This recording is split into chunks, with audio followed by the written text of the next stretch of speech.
മൂവാറ്റുപുഴയിൽ 3 പവന്റെ സ്വർണമാലയ്ക്ക് വേണ്ടി മകൻ അമ്മയെ കഴുത്തുഞെരിച്ചു കൊന്നു. 67-കാരി കൗസല്യയെ കൊലപ്പെടുത്തിയ കേസിൽ അറസ്റ്റിലായത് മകൻ ജിൻഡോ. ഇന്നലെയാണ് വീടിനകത്ത് വയോധികയെ പരിചിത നിലയിൽ കണ്ടെത്തിയത്. കഴുത്തിലെ പാടുകളിൽ സംശയം തോന്നി നടത്തിയ അന്വേഷണത്തിനൊടുവിലാണ് ഇത് കൊലപാതകമാണെന്ന് മനസ്സിലായത്.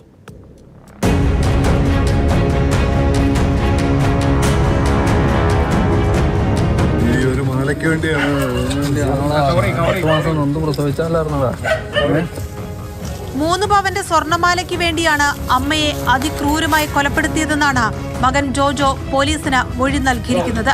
ഷാൾ ഉപയോഗിച്ച് കഴുത്തുഞെരിച്ചാണ് മൂവാറ്റുപുഴ സ്വദേശിനിയായ 77-കാരി കൗസല്യയെ മകൻ ജോജോ കൊലപ്പെടുത്തിയത്. വീടിന്റെ ശുചിമുറിയിൽ നിന്നും പ്രതി മാല കണ്ടെടുത്ത് പോലീസിന് നൽകി.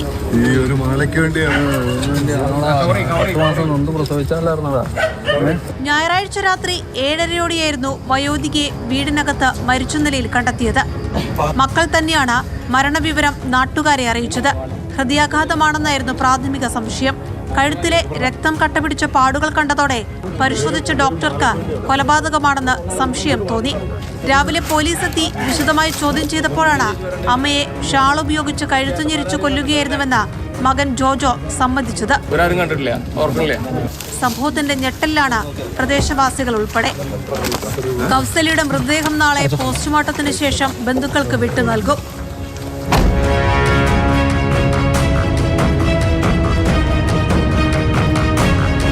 മാതൃഭൂമി ന്യൂസ്, കൊച്ചി.